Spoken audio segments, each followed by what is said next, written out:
আসসালামু আলাইকুম। বিসমিল্লাহ শখের খামার ইউটিউব চ্যানেলে সবাইকে স্বাগতম। আসলে রমজান মাস চলে গেছে আমাদের মাঝ থেকে। সবাইকে ঈদ উল ফিতরের শুভেচ্ছা অভিনন্দন। আসলে রমজান মাসে আমরা ভিডিও তেমন একটা দেইনি, একটা ভিডিও দিয়েছিলাম শুধু। রমজান মাসে ইবাদত বন্দেগীর মাস, তাই ভাবলাম যে ভিডিও দেওয়া থেকে বিরত থাকি। তারই পরিপ্রেক্ষিতে ভিডিও দেওয়া হয় নাই। এখন আপনাদের মাঝে ভাবলাম একটু আমাদের যে বেলকনি বাগানের আপডেট সেটা একটু শেয়ার করি। তারই পরিপ্রেক্ষিতে আজকের ভিডিওটি।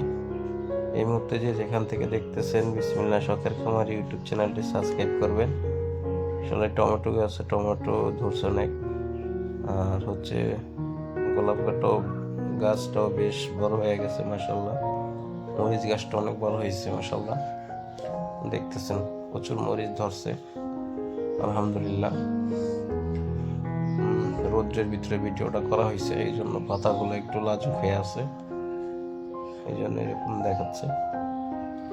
আসলে কি বলবো, মাশাল্লাহ, কষ্ট করলে মেহনত পাওয়া যায়। আল্লাহ পাক হতাশ করেন না, কষ্ট করলে আমাদের। ওই যে একটা মরিচ দেখতেছেন পাকছে, এটা রেখে দিছি মরিচটা। ওটা থেকে ওর চারা উৎপাদনের চিন্তা ভাবনা আছে, তারই পরিপ্রেক্ষিতে মরিচটা পাকানো হয়েছে গাছে।